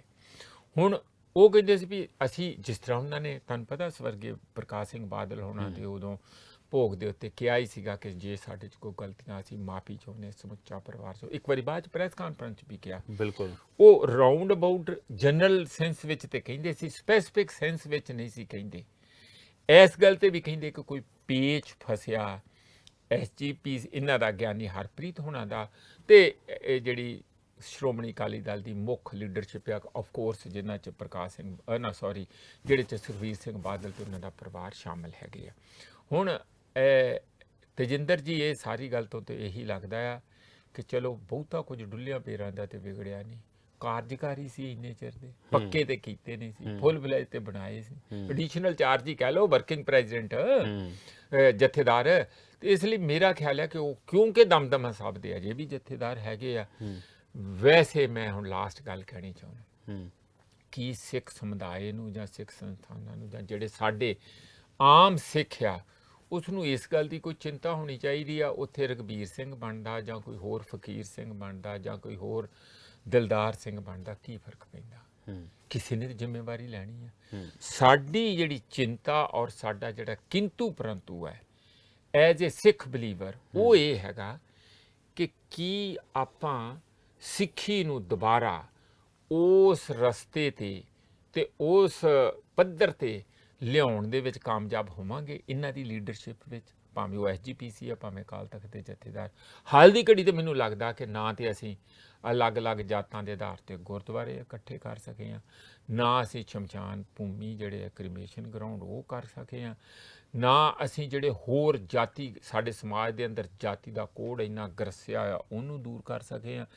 ਇਸ ਲਈ ਜੇ ਐਸਜੀਪੀਸੀ ਤੇ ਉਹਨਾਂ ਦੇ ਜਿਹੜੇ ਇਸ ਤਰੀਕੇ ਨਾਲ ਅਕਾਲ ਤਖਤ ਦੇ ਜਥੇਦਾਰ ਵਰਗੇ ਰੁਤਬੇ ਵਰਗੇ ਅਹਿਮ ਪਰਸਨੈਲਿਟੀਜ਼ ਹੈਗੀਆਂ, ਜੇ ਉਧਰ ਬਾਰੇ ਕੋਈ ਕਾਰਗੁਜ਼ਾਰੀ ਨਹੀਂ, ਕੋਈ ਕਦਮ ਹੀ ਨਹੀਂ ਅੱਗੇ, ਕੋਈ ਵਿਜ਼ਨ ਨਹੀਂ ਅੱਗੇ, ਕੁਛ ਸਿੱਖੀ ਦੀ ਜਿਹੜੀ ਅਸਲੀ ਰੂਹ ਹੈ ਉਸ ਨੂੰ ਅੱਗੇ ਤੋਰ ਕੇ ਐਨਰਿਚ ਕਰਨਾ, ਉਹਨੂੰ ਲੋਕਾਂ 'ਚ ਪਹੁੰਚਾਉਣਾ, ਉਹਦਾ ਫੈਲਾਅ ਕਰਨਾ। ਹਾਲਤ ਤੇ ਇਹ ਹੈ ਕਿ ਇਹਨਾਂ ਦੀ ਲੀਡਰਸ਼ਿਪ ਦੇ ਵਿੱਚ ਦਿੱਲੀ ਵਾਲੀ ਐਸਜੀਪੀਸੀ ਵੀ ਜਾ ਵੜੀ ਬੀਜੇਪੀ ਕੋਲ, ਹਰਿਆਣੇ ਵਾਲੀ ਵੀ ਚਲੇ ਗਈ। ਇਹ ਵੀ ਤੇ ਗੱਲਾਂ ਦੇਖੋ ਨਾ ਤੁਸੀਂ, ਕਿਹੜਾ ਮੋਰਚਾ ਲੱਗਾ, ਕਿਉਂ ਨਹੀਂ ਇਹ ਗੱਲ ਕਰਦੇ, ਕਿਉਂ ਨਹੀਂ ਇਸ ਗੱਲ ਨੂੰ ਕਹਿੰਦੇ ਕਿ ਤੁਸੀਂ ਇਸ ਗੱਲ ਨੂੰ ਕਿ ਇੱਕ ਘੱਟ ਗਿਣਤੀ ਦੇ ਉੱਤੇ ਹਮਲਾ। ਇਸ ਲਈ ਮੈਨੂੰ ਲੱਗਦਾ ਕਿ ਰਘਬੀਰ ਸਿੰਘ ਹੁਣੀ ਆ ਗਏ ਆ, ਵੈਲਕਮ ਆ, ਅਸੀਂ ਉਹਨਾਂ ਨੂੰ ਵਧਾਈ ਦਿੰਦੇ ਹਾਂ, ਪਰ ਉਹਨਾਂ ਸਾਹਮਣੇ ਜਿਹੜੀਆਂ ਚੁਣੌਤੀਆਂ ਆ ਉਹ ਅਸਲ ਮਾਨਿਆਂ ਵਿੱਚ ਉਹਦੇ ਤੇ ਥੋੜ੍ਹੀ ਤਹਿਕੀਕਾਤ ਕਰਕੇ ਇੱਕ ਪ੍ਰੋਗਰਾਮ ਬਣਾ ਕੇ ਅਸਲੀ ਜਿਹੜੀ ਸਿੱਖ ਸਪਿਰਿਟ ਆ ਉਸ ਨੂੰ ਦੁਬਾਰਾ ਬਹਾਲ ਕੀਤਾ ਦੇਖੋ ਪ੍ਰੋਫੈਸਰ ਸਾਹਿਬ, ਇੱਕ ਗੱਲ ਤਾਂ ਇਹ ਵੀ ਹੈ, ਜਦੋਂ ਸ਼੍ਰੀ ਅਕਾਲ ਤਖਤ ਸਾਹਿਬ ਦਾ ਜਥੇਦਾਰ ਲਾਉਣਾ ਤੇ ਜਥੇਦਾਰ ਲਾਓ, ਕਾਰਜਕਾਰੀ ਜਥੇਦਾਰ ਮਤਲਬ ਟੈਂਪਰੇਰੀ ਤੌਰ ਤੇ ਲਾਉਣਾ, ਤੇ ਇਹ ਵੀ ਤਾਂ ਮੇਰੇ ਖਿਆਲ 'ਚ ਤਾਂ ਆਪਣੇ ਆਪ 'ਚ ਤਹੀਨ ਹੈ ਕਿ ਕਾਰਜਕਾਰੀ ਲਾ ਦਿਓ ਤੁਸੀਂ। ਤੇ ਉਧਰ ਅਗਲੀ ਖਬਰ ਹੈਗੀ ਜੀ ਆਪਣੇ ਕੋਲ ਮਾਨਸਾ ਦੀ। ਮਾਨਸਾ ਸਿੱਧੂ ਮੂਸੇਵਾਲੇ ਦੇ ਕੇਸ ਨਾਲ ਸੰਬੰਧਿਤ ਹੈ। ਸਿੱਧੂ ਮੂਸੇਵਾਲੇ ਕਤਲ ਕੇਸ ਦੇ ਵਿੱਚ ਅੱਜ ਤਰੀਕ ਸੀ ਤੇ ਕੋਈ ਵੀ ਮੁਲਜ਼ਮ ਹੈ ਜਿਹੜਾ ਉਹ ਪੇਸ਼ ਹਾਲੇ ਤੱਕ ਨਹੀਂ ਕੀਤਾ ਗਿਆ। ਸੋ ਮਾਨਸਾ ਦੇ ਜਿਹੜੇ ਚੀਫ ਜੁਡੀਸ਼ੀਅਲ ਮੈਜਿਸਟ੍ਰੇਟ ਨੇ ਉਹਨਾਂ ਨੇ ਜੇਲ੍ਹ ਪ੍ਰਸ਼ਾਸਨ ਨੂੰ 28 ਜੂਨ ਵਾਲੇ ਦਿਨ ਸਾਰੇ ਮੁਲਜ਼ਮਾਂ ਨੂੰ ਨਿੱਜੀ ਤੌਰ ਤੇ ਜਾਂ ਵੀਡੀਓ ਕਾਨਫਰੰਸ ਰਾਹੀਂ ਪੇਸ਼ ਕਰਨ ਦੇ ਹੁਕਮ ਦਿੱਤੇ ਨੇ। ਉਹਨਾਂ ਨੇ ਕਿਹਾ ਹੈ ਕਿ ਹਿਰਾਸਤ ਵਿੱਚ ਲਏ ਸਾਰੇ ਮੁਲਜ਼ਮਾਂ ਨੂੰ ਜੇਲ੍ਹ ਪ੍ਰਸ਼ਾਸਨ ਵੱਲੋਂ ਪੇਸ਼ ਨਹੀਂ ਕੀਤਾ ਗਿਆ। ਇਹਨਾਂ ਮੁਲਜ਼ਮਾਂ ਦੇ ਹੁਣ ਜਿਹੜੇ ਵਾਰੰਟ ਨੇ ਉਹ 28 ਜੂਨ ਲਈ ਦੁਬਾਰਾ ਜਾਰੀ ਕੀਤੇ ਗਏ ਨੇ ਤੇ ਜੇਲ੍ਹ ਸੁਪਰਡੈਂਟਾਂ ਨੂੰ ਇਹਨਾਂ ਮੁਲਜ਼ਮਾਂ ਨੂੰ ਸਰੀਰਕ ਜਾਂ ਵਰਚੁਅਲ ਤੌਰ ਤੇ ਪੇਸ਼ ਕਰਨ ਦੇ ਹੁਕਮ ਵੀ ਕੀਤੇ ਗਏ ਨੇ। ਇਹ ਕਿਹੜਾ ਇਨਸਾਫ ਦੇਣ ਦਾ ਤਰੀਕਾ ਹੈ? ਕੇਸ ਤੇ ਚੱਲੀ ਜਾਂਦੇ, ਸਾਰੀ ਦੁਨੀਆ ਦੇ ਕੇਸ ਚੱਲੀ ਜਾਂਦੇ, ਵੱਡੇ ਤੋਂ ਵੱਡੇ ਬਦਮਾਸ਼ਾਂ ਦੇ ਚੱਲੀ ਜਾਂਦੇ ਆ, ਇਹਨਾਂ ਦੇ ਵੀ ਚੱਲੀ ਜਾਣਗੇ। ਕੀ ਇਹਦੇ ਨਾਲ ਉਸ ਪਰਿਵਾਰ ਨੂੰ, ਉਸ ਮਾਂ ਨੂੰ, ਉਸ ਬਾਪ ਨੂੰ, ਜਾਂ ਉਹ ਜਿਹੜੇ ਫੈਨ ਫੋਲੋਇੰਗ ਹੈਗੀ ਸਾਰੀ ਸਿੱਧੂ ਮੂਸੇਵਾਲੇ ਦੀ, ਕੋਈ ਉਹਨਾਂ ਨੂੰ ਸਕੂਨ ਮਿਲੂਗਾ ਆ ਜੋ ਕਾਰਵਾਈਆਂ ਕਰਕੇ? ਇਹ ਮੈਨੂੰ ਤਾਂ ਲੱਗਦਾ ਇੱਕ ਜਾਣੀ ਗਧੀ ਗੇਟ 'ਚ ਗੱਲ ਨੂੰ ਪਾਉਣ ਵਾਲੀ ਹੁੰਦੀ ਹੈ। ਕੋਰਟਾਂ ਜਦੋਂ ਕੇਸ ਆ, ਹਾਂ ਜੀ ਹੁਣ ਜ਼ਮਾਨਤ ਹੋ ਗਈ ਜੀ, ਹੁਣ ਟੈਂਪਰੇਰੀ ਆ ਗਿਆ, ਹੁਣ ਆ ਹੋ ਗਿਆ, ਉਹ ਹੋ ਗਿਆ।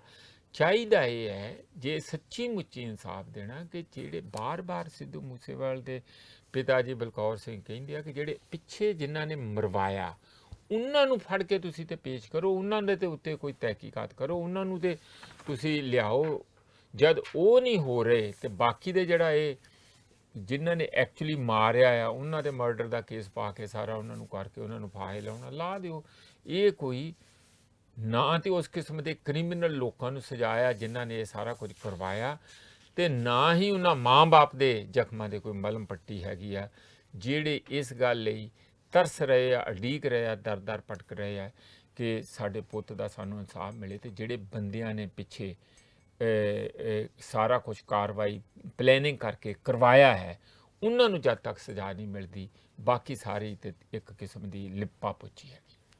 ਬਿਲਕੁਲ। ਕੈਨੇਡਾ ਦੇ ਵਿੱਚ ਜਿਹੜੇ ਆਪਾਂ ਜ਼ਿਕਰ ਕੀਤਾ ਸੀ ਕਿ ਜਿਹੜੇ ਸੈਂਕੜੇ ਭਾਰਤੀ ਵਿਦਿਆਰਥੀ ਨੇ, 700 ਦੇ ਕਰੀਬ ਸੀ ਤੇ ਪਹਿਲਾਂ ਵੀ ਇਹਨਾਂ ਦੀ ਰਿਪੋਰਟ ਆਈ ਸੀ, ਜਿਨ੍ਹਾਂ ਨੂੰ ਗਲਤ ਉਹਦੇ ਤਰੀਕੇ ਰਾਹੀਂ, ਐਡਮਿਸ਼ਨਾਂ ਰਾਹੀਂ, ਗਲਤ ਕਾਗਜ਼ਾਤ ਰਾਹੀਂ, ਜਾਲਸਾਜ਼ੀ ਰਾਹੀਂ ਬਾਹਰ ਭੇਜਿਆ ਗਿਆ, ਧੋਖਾਧੜੀ ਦਾ ਸ਼ਿਕਾਰ ਹੋਏ ਨੇ ਸਿੱਧੇ ਤੌਰ ਤੇ। ਸੋ ਉੱਥੋਂ ਦੀ ਸਰਕਾਰ ਨੇ ਕੁਝ ਰਾਹਤ ਦਿੱਤੀ ਹੈ। ਉਹ ਕਹਿੰਦੇ ਅਸੀਂ ਨਿੱਜੀ ਤੌਰ ਤੇ ਇਕੱਲੇ ਵਿਦਿਆਰਥੀ ਦੀ ਫਾਈਲਾਂ ਚੈੱਕ ਕਰਾਂਗੇ, ਅਸੀਂ ਜਾਂਚ ਕਰਾਂਗੇ, ਤੇ ਜਿਹੜੇ ਭੋਲੇ ਪੰਚ ਇਸ ਠੱਗੀ ਦਾ ਸ਼ਿਕਾਰ ਹੋਏ ਨੇ ਜਿਨ੍ਹਾਂ ਨੂੰ ਨਹੀਂ ਪਤਾ ਉਹਨਾਂ ਨੂੰ ਉਹ ਵਿਚਾਰਨਗੇ, ਉਹਨਾਂ ਨੂੰ ਸ਼ਾਇਦ ਉੱਥੋਂ PR ਵੀ ਦਿੱਤੀ ਜਾਵੇ ਤੇ ਉਹਨਾਂ ਨੂੰ ਹਾਲ ਦੀ ਘੜੀ ਉੱਥੇ ਰੱਖਿਆ ਜਾਏਗਾ, ਉਹਨਾਂ ਦੀ ਪੜ੍ਹਾਈ ਪੂਰੀ ਕਰਵਾਈ ਜਾਏਗੀ। ਪਰ ਜਿਨ੍ਹਾਂ ਨੂੰ ਇਸ ਧੋਖਾਧੜੀ ਬਾਰੇ ਪਤਾ ਸੀ ਤੇ ਉਹਨਾਂ ਲਈ ਫਿਰ ਉਹ ਅਗਲਾ ਜਿਹੜਾ ਫੈਸਲਾ ਲੈਣਗੇ, ਕਿਉਂਕਿ ਫਿਰ ਫਿਲਹਾਲ ਦੀ ਘੜੀ ਜਿਹੜਾ ਦੇਸ਼ ਨਿਕਾਲਾ ਉਸ ਤੋਂ ਤੇ ਟਲ ਗਿਆ, ਕੰਮ ਰੁਕ ਗਿਆ, ਕਿਉਂਕਿ ਇੱਥੇ ਪਰਿਵਾਰਾਂ ਨੂੰ ਬਹੁਤ ਚਿੰਤਾ ਸੀ ਤੇ ਜ਼ਮੀਨ ਜਾਇਦਾਦ ਵੇਚ ਵੱਟ ਕੇ ਕਰਜ਼ਾ ਚੁੱਕ ਕੇ ਭੇਜਿਆ ਬੱਚਿਆਂ ਨੂੰ, ਤੇ ਜੇ ਉਹਦੇ ਬਾਵਜੂਦ ਵੀ ਉੱਥੋਂ ਦੇਸ਼ ਨਿਕਾਲਾ ਮਿਲਦਾ ਹੈ, ਇੱਥੇ ਵਾਪਸ ਆ ਜਾਂਦੇ ਨੇ ਤੇ ਦੋਹਰਾ ਲੱਕ ਹੈ ਜਿਹੜਾ ਉਹ ਪਰਿਵਾਰ ਦਾ ਟੁੱਟ ਜਾਂਦਾ। ਆਹੋ, ਬਹੁਤਿਆਂ ਬੱਚਿਆਂ ਦਾ ਤੇ ਕੋਈ ਕਸੂਰ ਨਹੀਂ ਸੀਗਾ। ਇਹ ਤੇ ਦੋ ਧਿਰਾਂ ਇਹਦੇ 'ਚ ਜਿਨ੍ਹਾਂ ਦਾ ਕਸੂਰ ਹੈ, ਇੱਕ ਤੇ ਭੇਜਣ ਵਾਲੇ ਤੇ ਦੂਜੇ ਜਿਹੜੇ ਆ ਚੈੱਕ ਕਰਨ ਵਾਲੇ, ਜਿਹੜੇ ਕਿ ਕੈਨੇਡੀਅਨ ਅੰਬੈਸੀ ਹੈਗੀ। ਹੁਣ ਉਹਨਾਂ ਨੇ ਨਵਾਂ ਪੇਚਾ ਪਾ ਦਿੱਤਾ ਆ। ਉਹ ਜਿਹੜੀ ਬਾਰਡਰ ਸਿਕਿਉਰਿਟੀ ਵਾਲੀ ਕੋਈ ਏਜੰਸੀ ਆ, ਉਹਨਾਂ ਨੂੰ ਇੱਥੋਂ ਉਹ ਵੀਜ਼ਾ ਦੇਣ ਲਈ ਵਿੱਚ ਪਾ ਲੈਣਗੇ, ਔਰ ਉਹ ਇੱਕ ਨਵਾਂ ਬਹੁਤ ਵੱਡਾ ਮਿਡਲਮੈਨ ਦਾ ਜਿਹੜਾ ਰੋਲ ਕਰਦੇ ਆ। ਉਹਦੇ 'ਚ ਤੁਹਾਨੂੰ ਪਤਾ, ਮੈਨੂੰ ਸ਼ੱਕ ਇਹ ਹੈਗਾ ਕਿ ਜਿਸ ਤਰ੍ਹਾਂ ਅਮਰੀਕਾ ਦਾ ਵੀਜ਼ਾ ਦੀ ਡੇਟ ਜਿਹੜੀ ਆ 7-7, 8-8 ਮਹੀਨੇ, 9-9 ਮਹੀਨੇ ਲੇਟ ਮਿਲਦੀ ਆ, ਇੱਧਰ ਵੀ ਇਹ ਕੰਮ ਸ਼ੁਰੂ ਹੋ ਜਾਊ। ਤੇ ਜੇ ਛੇਤੀ ਲੈਣੀ ਆ ਤੇ ਫਿਰ ਕੁਝ ਹੋਰ ਜੇਬ ਢਿੱਲੀ ਕਰੋ, ਇਹ ਕੰਮ ਸ਼ੁਰੂ ਹੋ ਜਾਊਗਾ। ਇਹ ਅਫਸੋਸ ਦੀ ਗੱਲ ਆ। ਉਹਨਾਂ ਨੂੰ ਅਸ਼ੋਰ ਕਰਨਾ ਚਾਹੀਦਾ ਕਿ ਜਿਹੜੀ ਮਰਜ਼ੀ ਮਿਡਲ ਏਜੰਸੀ ਨੂੰ, ਜਿਹੜੀ ਵੀਜ਼ਾ ਦੇਣ ਵਾਲੀ ਏਜੰਸੀ ਨੂੰ ਉਹ ਹਾਇਰ ਕਰ ਲੈਣ, ਪਰ ਉਹ ਕਿਤੇ ਆਪਣਾ ਵਿੱਚ ਏਜੰਸੀ ਕੋਈ ਟੰਕਾ ਲਾਉਣ ਵਾਲੀ ਗੱਲ ਨਾ ਛੇੜ ਲਏ।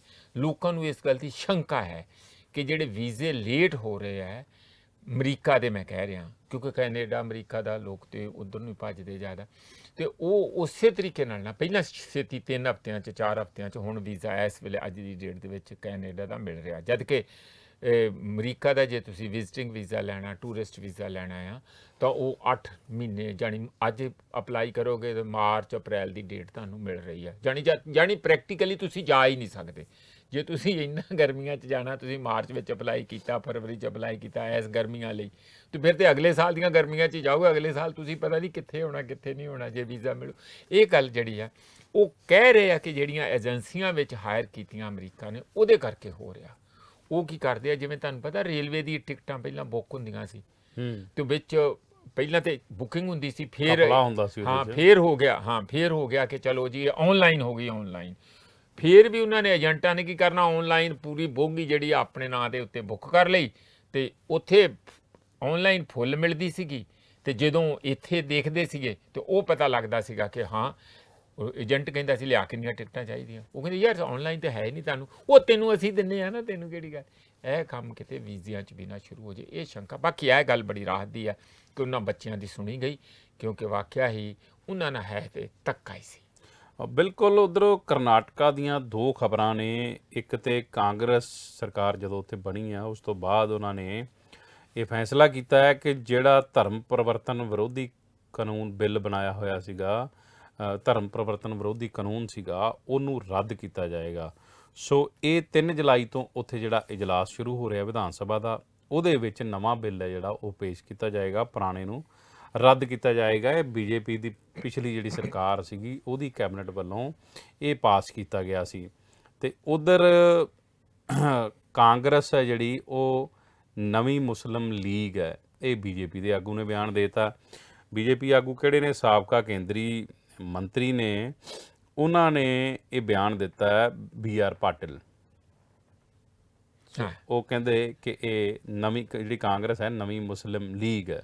ਤੇਜਿੰਦਰ ਜੀ, ਮੈਨੂੰ ਇਹ ਦੱਸੋ, ਜਦ ਸੰਵਿਧਾਨ ਸਾਨੂੰ ਇਸ ਗੱਲ ਦੀ ਇਜਾਜ਼ਤ ਦਿੰਦਾ ਕਿ ਜੇ ਕੋਈ ਹਿੰਦੂ ਬਾਈ ਬਰਥ ਬੋਰਨ ਨੇ ਉਹ ਬਾਅਦ 'ਚ ਮੁਸਲਮਾਨ ਬਣ ਸਕਦਾ, ਪਹਿਲਾਂ ਹਿੰਦੂਆਂ ਤੋਂ ਹੀ ਇੰਨੇ ਇੰਡੀਆ ਦੇ ਵਿੱਚ ਮੁਸਲਮਾਨ ਬਣੇ ਆ। ਉਹ ਤਾਂ ਜਦੋਂ ਨਹੀਂ ਸੀ ਸੰਵਿਧਾਨ ਉਦੋਂ ਵੀ ਬਣੇ ਆ, ਤੇ ਸੰਵਿਧਾਨ ਵੀ ਇਸ ਗੱਲ ਦੀ ਇਜਾਜ਼ਤ ਦਿੰਦਾ। ਸਭ ਤੋਂ ਵੱਧ ਸਭ ਤੋਂ ਵੱਡੀ ਐਗਜ਼ਾਮਪਲ ਹੈ ਡਾਕਟਰ ਭੀਮ ਰਾਓ ਅੰਬੇਦਕਰ ਸਾਹਿਬ ਦੀ। ਉਹ ਤੇ ਸੰਵਿਧਾਨ ਬਣਾਉਣ ਵਾਲੇ ਘਾੜੇ ਚੇਅਰਮੈਨ ਸੀਗੇ, ਹੈ ਨਾ, ਕਨਸਟੀਟਿਊਸ਼ਨ ਜਿਹੜੀ ਕਮੇਟੀ ਬਣੀ ਸੀਗੀ। ਤਾਂ ਉਹ ਖੁਦ ਕਿਹਾ ਸੀ I am born Hindu but I don't want to die as a Hindu.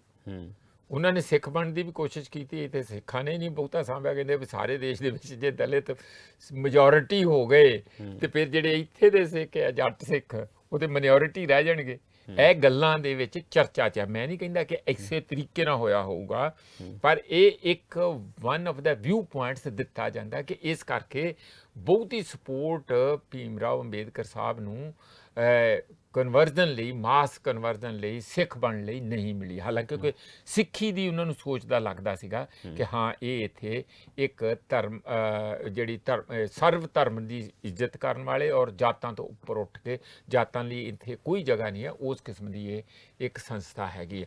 ਫਿਰ ਫਾਈਨਲੀ ਉਹਨਾਂ ਨੇ ਕੀ ਕੀਤਾ ਸੀਗਾ ਕਿ ਉਹ ਬੁੱਧ ਹੋਣਗੇ। ਉਹਨਾਂ ਨੇ ਬਹੁਤ ਸਾਰੇ ਜਿਹੜੇ ਆਪਣੇ ਮਾਹਰ ਸੀਗੇ ਉਹਨਾਂ ਨੂੰ ਨਾਲ ਲੈ ਕੇ ਮਹਾਰਾਸ਼ਟਰ ਵਿੱਚ ਇੱਕੋ ਦਿਨ 'ਚ ਬੁੱਧਿਜ਼ਮ ਨੂੰ ਜੁਆਇਨ ਕੀਤਾ। ਕਹਿਣ ਦਾ ਮਤਲਬ ਮੇਰਾ ਇਹ ਹੈਗਾ ਆ ਕਿ ਤੇਜਿੰਦਰ ਜੀ, ਜੇ ਉਹ ਖੁਦ ਧਰਮ ਫਰੀਲੀ ਆਪਣੇ ਆਪ ਨੂੰ ਕਨਵਰਟ ਕਰ ਸਕਦੇ ਹੋ, ਅੱਜ ਦੀ ਤਰੀਕ 'ਚ ਕਿਉਂ ਨਹੀਂ ਭਈ? ਤੁਸੀਂ ਲਵ ਜਿਹਾਦ ਫਲਾਨਾ ਆ, ਕਦੀ ਲੈਂਡ ਜਿਹਾਦ ਜਿਹੜਾ ਉੱਤਰਾਖੰਡ 'ਚ ਚਲਾਇਆ, ਕਦੀ ਕੁਛ ਇਹ ਜਿਹੜੇ ਤੁਸੀਂ ਕੰਮ ਫੜੇ ਹੋਏ ਆ, ਇਹ ਬਹੁਤੇ ਠੀਕ ਗੱਲਾਂ ਤੇ ਨਹੀਂ ਹੈਗੀਆਂ। ਇਹ ਧਰਮ ਨੂੰ ਰੋਕਣਾ ਜਾਂ ਧਾਰਮਿਕ ਇਹੋ ਜਿਹੀਆਂ ਚੂੰਡੀਆਂ ਵੱਢਣ ਵਾਲੀ ਗੱਲ ਕਰਨਾ, ਸੰਵਿਧਾਨ ਨੂੰ ਅੱਖੋਂ ਪਰੋਖੇ ਜਿਹੜੇ ਕਿ ਲੋਕਾਂ ਨੂੰ ਸੰਵਿਧਾਨ ਨੇ ਅਧਿਕਾਰ ਦਿੱਤੇ ਆ, ਜੇ ਕੋਈ ਇਹੋ ਜਿਹਾ ਕਾਨੂੰਨ ਧੱਕੇ ਨਾਲ ਪਾਸ ਕੀਤਾ, ਬਿਲਕੁਲ ਉਹ ਰੱਦ ਹੋਣਾ ਚਾਹੀਦਾ। ਭਾਵੇਂ ਕਾਂਗਰਸ ਮੁਸਲਿਮ ਲੀਗ ਹੋਵੇ, ਭਾਵੇਂ ਉਹਨਾਂ ਨੂੰ PTI ਕਹਿ ਦਿਓ ਜਿਹੜੀ ਇਮਰਾਨ ਖਾਨ ਵਾਲੀ ਆ, ਜੋ ਮਰਜ਼ੀ ਕਹੋ ਉਹਨਾਂ ਨੂੰ। ਬਿਲਕੁਲ। ਉਧਰ ਜਿਹੜਾ ਬੀਜੇਪੀ ਲਗਾਤਾਰ ਹਮਲੇ ਕਰੇਗੀ, ਹਮਲੇ ਇਸ ਕਰਕੇ ਕਰੇਗੀ, ਇੱਕ ਪਾਸੇ ਤੇ ਉਹਨਾਂ ਦੀ ਸਰਕਾਰ ਬਣੀ ਨਹੀਂ, ਕਾਂਗਰਸ ਦੀ ਆ ਗਈ, ਦੂਜਾ ਉਹਨਾਂ ਦੇ ਕਈ ਫੈਸਲੇ ਨੇ ਜਿਹੜੇ ਉਹ ਰੱਦ ਕਰ ਰਹੀ ਹੈ ਸਰਕਾਰ। ਦੇਖੋ, ਮੁੱਖ ਮੰਤਰੀ ਸਿੱਧਾਰਮਈਆ, ਤੇ ਉਸ ਤੋਂ ਬਾਅਦ ਕਰਨਾਟਕਾ ਦੀ ਸਰਕਾਰ ਵੱਲੋਂ ਇੱਕ ਹੋਰ ਫੈਸਲਾ ਲਿਆ ਗਿਆ, 6ਵੀਂ ਤੋਂ 10ਵੀਂ ਜਮਾਤ ਦੇ ਜਿਹੜੇ ਵਿਦਿਆਰਥੀ ਨੇ ਉਹਨਾਂ ਦੀਆਂ ਜਿਹੜੀਆਂ ਕਿਤਾਬਾਂ ਦੇ ਵਿੱਚ ਸੰਘ ਦੇ ਜਿਹੜੇ ਬਾਨੀ ਸੀ ਤੇ VD ਸਾਵਰਕਰ ਸਮੇਤ ਕੁਝ ਹੋਰ ਜਿਹੜੀਆਂ ਸ਼ਖਸੀਅਤਾਂ ਨੇ, ਉਹ ਹੋਰ ਬੰਦੇ ਸੀਗੇ, ਉਹਨਾਂ ਦੇ ਜਿਹੜੇ ਚੈਪਟਰ ਨੇ ਉਹ ਹੁਣ ਹਟਾਏ ਜਾਣਗੇ। ਉਹਨਾਂ ਦੀ ਥਾਂ ਤੇ ਸਿੱਖਿਆ ਮਾਹਰਾਂ ਨੇ ਇਹ ਕੈਬਨਿਟ ਨੂੰ ਇੱਕ ਸਲਾਹ ਦਿੱਤੀ ਹੈ, ਜਿਹਦੇ ਵਿੱਚ ਨਹਿਰੂ, ਇੰਦਰਾ ਗਾਂਧੀ, ਪੰਡਿਤ ਜਵਾਹਰ ਲਾਲ ਨਹਿਰੂ, ਇੰਦਰਾ ਗਾਂਧੀ ਤੇ ਡਾਕਟਰ BR ਅੰਬੇਡਕਰ ਬਾਰੇ ਚੈਪਟਰ ਨੇ ਜਿਹੜੇ ਉਹ ਸ਼ਾਮਲ ਕੀਤੇ ਜਾਣ, ਤੇ ਕੈਬਨਿਟ ਵੱਲੋਂ ਉਹਨੂੰ ਮਨਜ਼ੂਰੀ ਵੀ ਦੇ ਦਿੱਤੀ ਗਈ ਹੈ। ਤੇ ਕੰਨੜ ਤੇ ਸਮਾਜਿਕ ਵਿਗਿਆਨ ਖਾਸ ਕਰਕੇ ਉਹਨਾਂ ਪੁਸਤਕਾਂ ਦੇ ਵਿੱਚੋਂ ਇਹ ਚੈਪਟਰ ਨੇ ਜਿਹੜੇ ਹਟਾ ਕੇ ਨਵੇਂ ਚੈਪਟਰ ਨੇ ਜਿਹੜੇ ਸ਼ਾਮਲ ਕੀਤੇ ਜਾਣਗੇ। ਸੋ ਇਸ ਗੱਲ ਦਾ ਵੀ ਮੁੱਦਾ ਕਾਫੀ ਤੇਜਿੰਦਰ ਜੀ, ਤੁਸੀਂ ਦੇਖ ਲਿਆ ਕਿ ਸਾਡੀ ਜਿਹੜੀ ਰਾਜਨੀਤੀ ਆ ਕਿਸ ਨਿਮਾਣਾਂ ਤੱਕ ਪਹੁੰਚ ਗਈ ਆ।